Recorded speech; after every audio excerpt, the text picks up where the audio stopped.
Hello and welcome to a brand new show. It's the Full Force Weekly, brought to you by Generals Joe's Reborn.com with me, Diagnostic 80. And for today's opening episode, Justin Filthy First Timer Bell.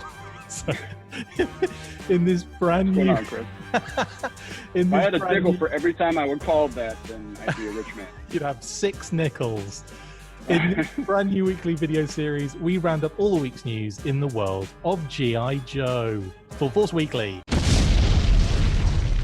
It's been a busy old week, shall we say, in the news world since PulseCon last weekend. So let's start with the movie news first and foremost. Now, John Cena, Tom Holland, and Idris Elba have all been eyed by Paramount Pictures to star in the next G.I. Joe movie, which is currently in development and will follow Snake Eyes, which comes out next year in October. Industry insider Daniel Richtman has been breaking these news reports on his Patreon page.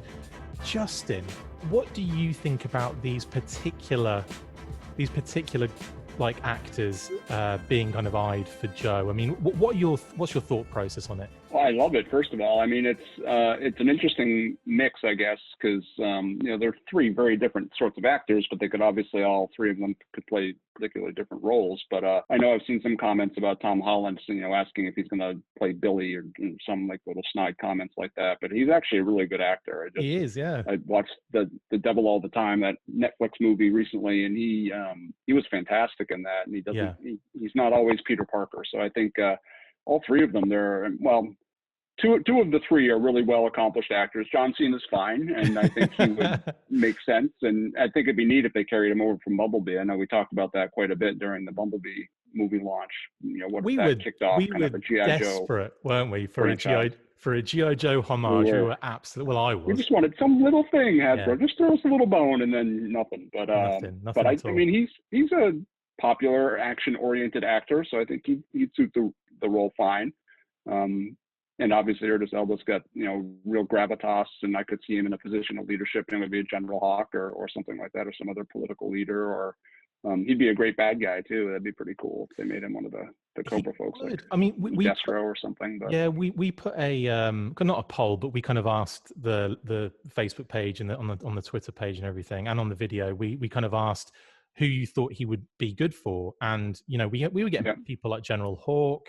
We were getting Stalker, obviously, was another one that kind of popped up, and Destro was one that kind of came up a few times. So he's one of those guys that you could argue he could fill a lot of different roles, and he would be quite a big he'd be quite a big coup, I think, for the film. Holland would be a massive name to get.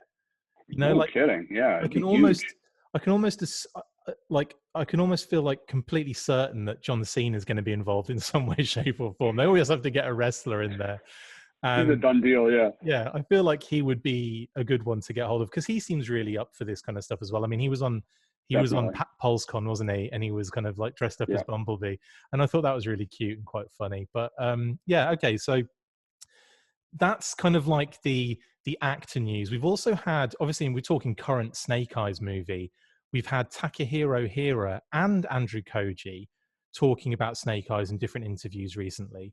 And they've been talking about their characters as well. Not so much Andrew Koji. That was very much almost like not clickbait, but it talks about his G.I. Joe character. And I read the article and it was like literally nothing. It was a vague, distant explanation about the general vibe of what he was doing, not the actual film itself. So he didn't really talk about it at all, only to say that he hasn't got any G.I. Joe figures given to him yet, which I think is a bit harsh. They should be pouring Storm Shadows onto him, shouldn't they? Absolutely. You should take a bath in them every day. Ow. I'm just thinking all those little ninja stars and swords. We also got quite a lot of info out of Takahiro Hira for his part as Kenta in the upcoming movie. Now, he's the main villain. We haven't heard much about this since that hashtag show revealed a bunch of information about it. And he does actually say in that interview that he's Storm Shadow's half-brother, or related in a sort of convoluted way. So what do you think about that aspect of the film? It's interesting. Yeah, I could see him kind of being the link between Storm Shadow and Cobra. Maybe that thing that kind of ties the Arashikage together, which is sort of interesting because back in the old comics, or the Arashikagis were the clan that kind of connected Cobra with Storm Shadow. So it seems like they're adding kind of another separate layer there.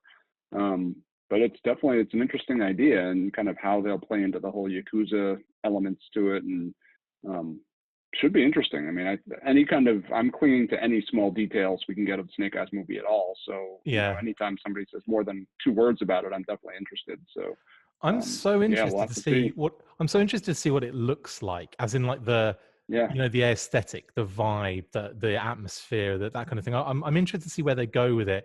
And having just one image to go by, it really does make it difficult to try and work out what this is going to be, what it's going to look like, what the story is going to entail. So yeah, like you say, any small details are kind of really good to get hold of. I'm actually, the more I hear about it, the more excited I'm getting, because I'm hearing really positive reports about the fight sequences, which is really cool from industry insiders, from people that kind of have seen a lot of this footage already. I mean, that's got to excite you, hasn't it? Oh yeah, definitely. I mean, just from everything we're hearing from the folks involved, and some of the snippets we saw on like Instagram of the stunt choreographers and stuff like that, there's definitely seems to be that they're going through some effort in kind of trying to be authentic to sort of the Japanese fighting style and that sort of feel, which is really cool, because it's always good when there's kind of this specific element driving what they're doing in the film, rather than just action for action's sake, or just, Retaliation was interesting, but it was just an action movie. There was no real kind of motivation behind it. But the fact that they're really looking into sort of how this combat works, and they're making that kind of a real part of the production process, I think is awesome, because they're obviously really kind of gearing things all towards that. And I think I'm hoping the results are going to be really impressive. I mean, I kind of get the feeling they're maybe going for sort of an old school, kind of John Woo sort of, that kind of, martial arts combat sort of thing, which could be really awesome. Totally. Moving out of the movie news this week, which again there was quite a lot of it. We've kind of mushed it together in a few minutes there. But moving into merchandising now, I've kind of lumped all of these stories together in merch. Obviously, there's that you could kind of. We could have had a gaming section, tabletop gaming section. We could have had all sorts. So, I mean, we've seen a lot of movement in the brand this week.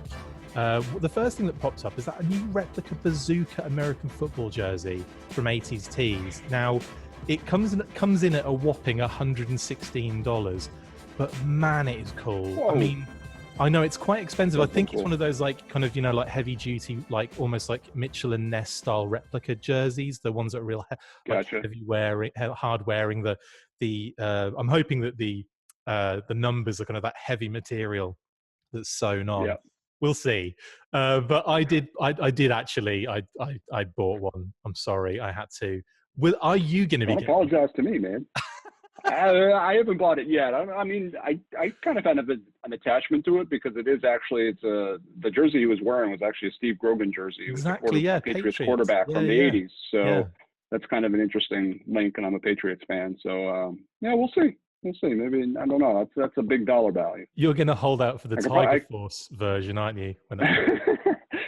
Let me know when they have a hit and run shirt with like the camouflage and the straps and stuff like that. Yeah, I'll be all over that.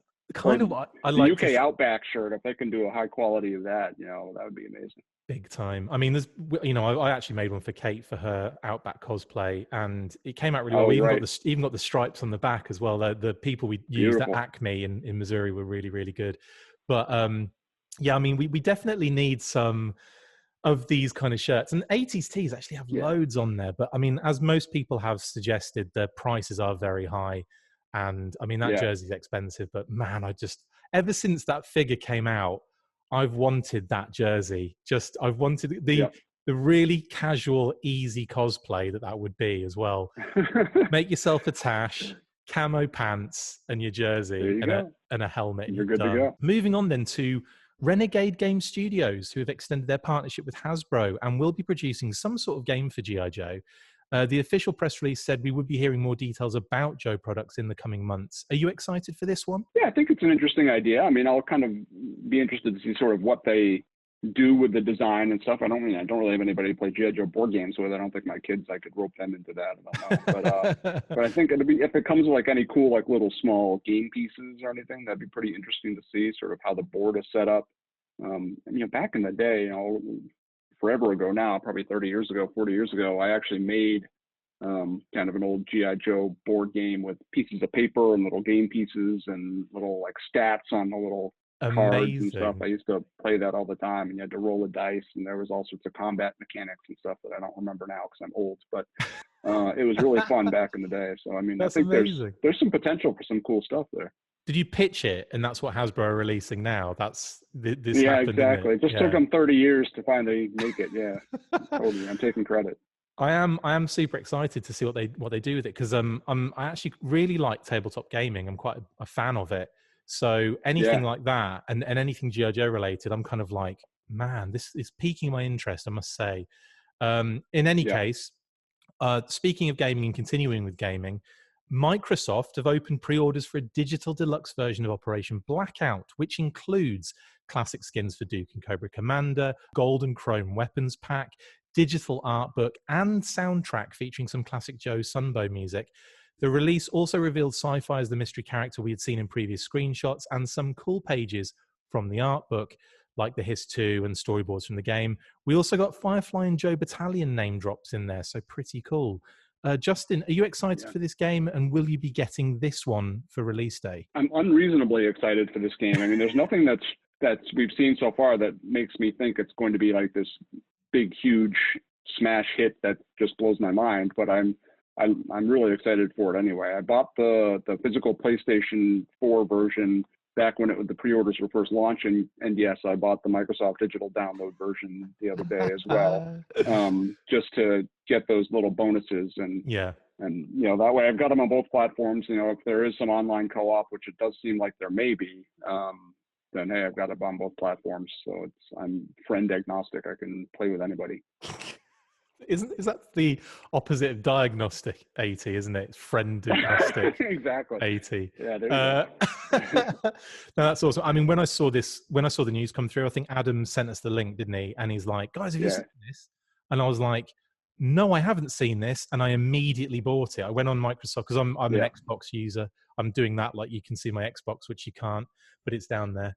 And I was I'll take your word for it. Yeah, do it. And I was like, yes, I need this so bad. And it, like, looking at the fact that you've got the classic Duke and Cobra Commander skins, you've got weapons packs which are kind of cute, like gold and chrome, like gold for Cobra and chrome for G.I. Joe, or is it the other way around? I think that's the right way around. I don't remember. I've completely forgotten. I think you got it. I'm going to be flashing the images up anyway. But then on top of that, we found out that Sci-Fi was the character, and they had this huge info dump on him, and like designs of him and the drone, and they thought he was kind of underdeveloped over the years, so they kind of went into his character a little bit.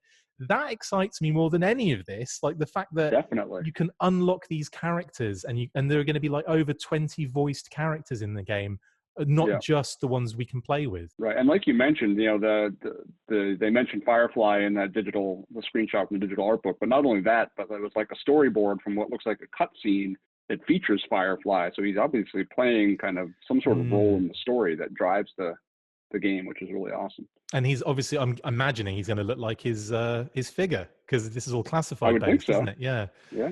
You see, I think he's actually sneaking over a wall, but kind of will he be sneaking over the wall in his big, huge bomber jacket? I don't know. Just like not being able to bend. Could be cool.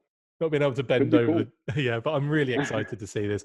I'm definitely like you. I'm feasibly excited about this game. When you kind of know it's going to be a little bit hokey. It'll probably be a little bit. I don't know. It'll probably be a little bit crap. But at the same time, I think Rise of Cobra was, but I really enjoyed playing that all the way through. Exactly. And I must have. There was nothing redeeming about it, but it was fun. Yeah. Yeah, and like, again, unlocking characters, cut scenes with the pit, all that stuff. I thought it was great. Yeah. In any case, and also the Hiss 2, which they showed in nice detail, and that looks really cool.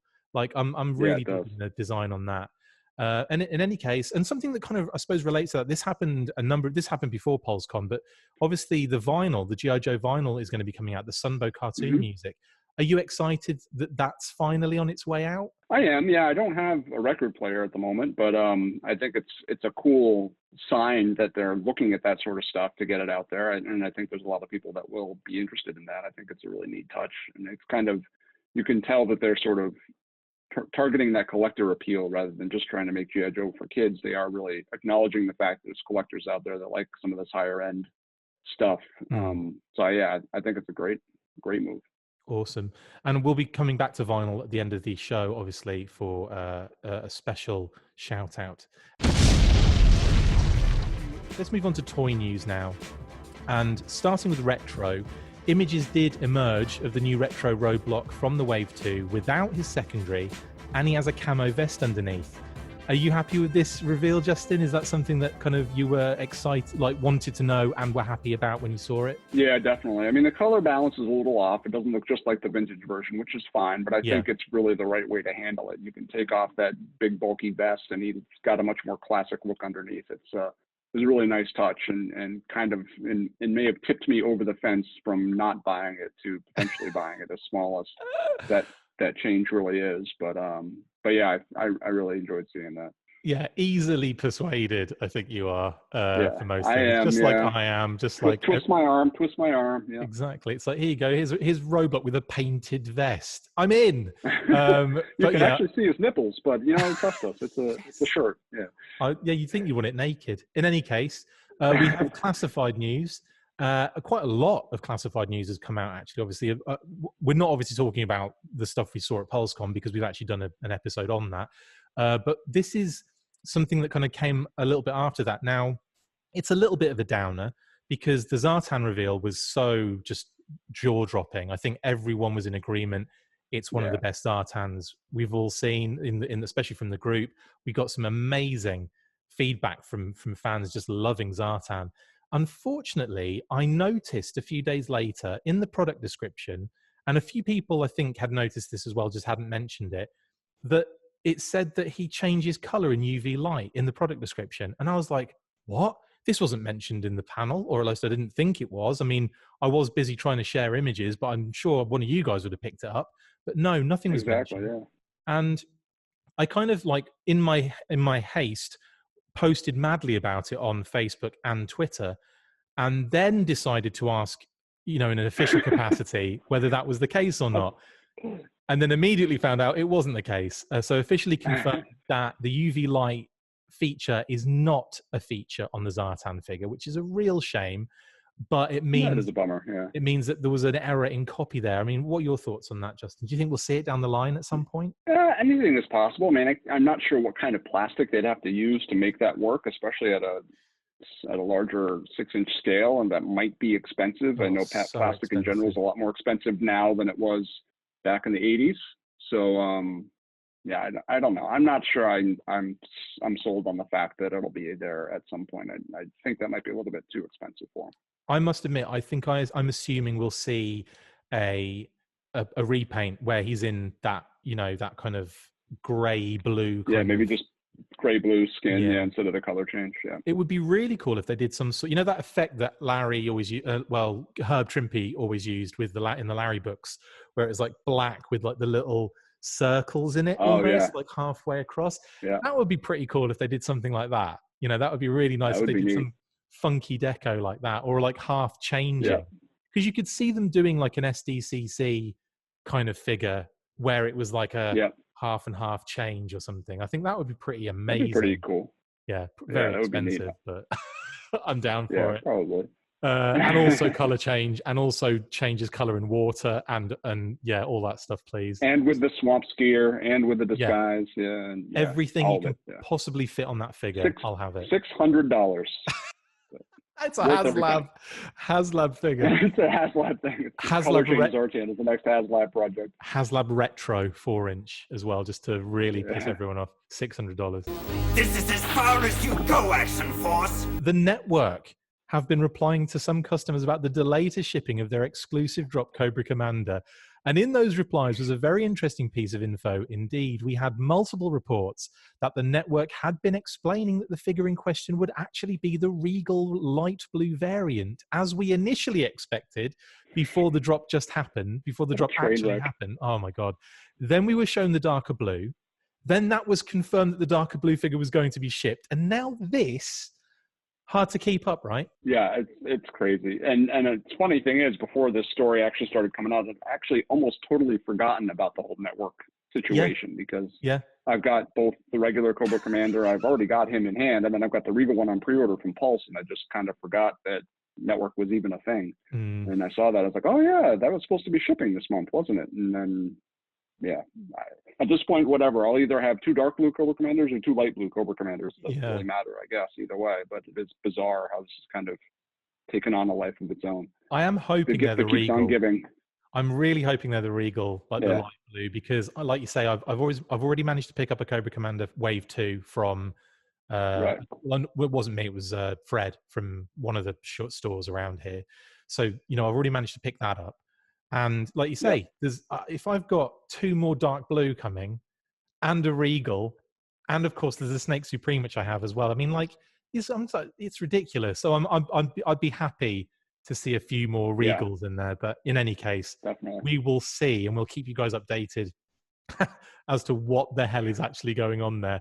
And it is, you're right, it's the debacle that keeps on debacling. Exactly. This one's a doozy.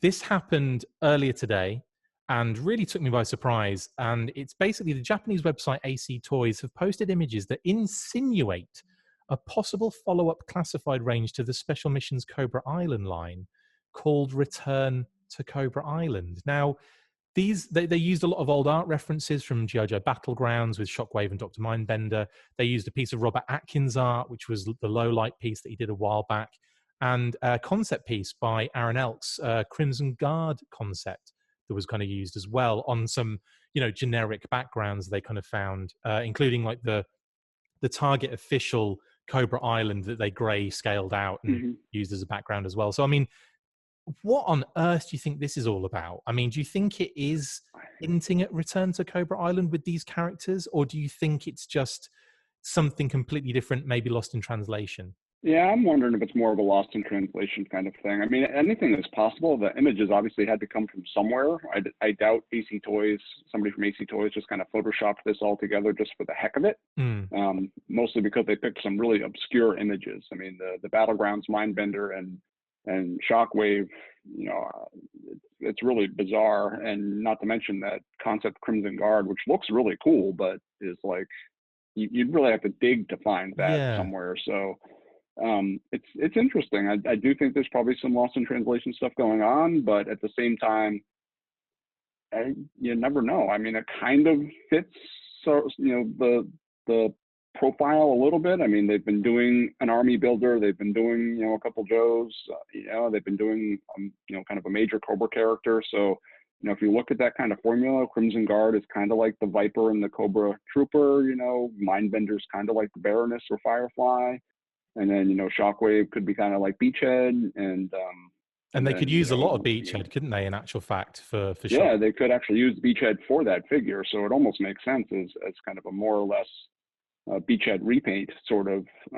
So you could kind of see it, but at the same time, I'm not going to be too antsy about it until we see something more official. Yeah, no, I agree with you. And I think there are hints in there, like the theme aspect of it, and you're having like a Night Force Shockwave and Lowlight, who is a night spotter. So you've got this kind of like night theme going on, I guess, going back, infiltrating the island again. Again, effectively, it is Special Missions Cobra Island all over again, really. Right. And then you've also got the fact that, yes, Shockwave could be made up of Beachhead and the Gung Ho hat, and away you go. So, yeah, I mean, lots to kind of unpack with it. But again, until we know more information, this one is going to have to stay in the who the hell knows department. In any case. Right. That kind of brings us to the end of the news segment, the Full Force Weekly, which is effectively all it is. But I would like to give a big shout out to Word Burglar for funding his Welcome to Cobra Island vinyl after just 2 days. Amazing work, buddy. He is currently sitting at 111% funded with well over $5,000 now. So great work, Bergs. Looking forward to having that in hand. Justin, any comments on that? No, it's great. I'm really thrilled for him. I had a chance to chat with him over the years, obviously, and saw him live at JoeCon, and he's a great guy. He loves G.I. Joe, loves the 80s, and I think it's really awesome to see him doing this kind of retro vinyl kind of thing and getting it successfully funded. It's fantastic. I know, absolutely blown away. And he's got more, like, I suppose, surprises coming up before, I think when he actually gets to the end of the funding period, he's going to have a couple of really cool surprises for backers. So sweet. Keep it locked. And again, we'll keep you updated with what's going on. Justin, mate, thanks for jumping on this first episode of the Full Force Weekly. Have you enjoyed yourself? I have. My cherry has been broken. Great. He's no longer a filthy first timer. Oh, that's amazing. I can't believe I'll be a filthy second timer next time. Well, if there is a second time, I'm kidding.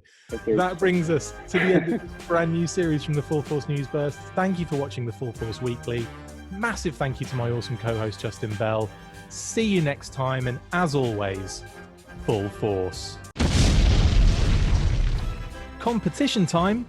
We are teaming up with Kokomo Toys to give one of you listeners the chance of winning a classified Gung Ho and Cobra Commander from Wave 2. All you have to do is like both ours and the Kokomo Toys Facebook pages, and comment on this video wherever it is posted with your most wanted G.I. Joe or Cobra classified character. Good luck, and we will announce the winners on next week's The Full Force Weekly. Full Force. Make sure you get involved with the discussion by liking, sharing and commenting on these videos, and as always you can keep up with the show after listening by following on Twitter at The Full Force, liking the Facebook page facebook.com/The Full Force, and if you would like to contact the show you can message us on either of those platforms with feedback or questions. We have also started a Patreon page, so if you want to see your name up in lights on these videos or enjoy exclusive bonus content, then check out patreon.com/The Full Force Podcast, or click the link on any of the posts this podcast appears in. Full Force.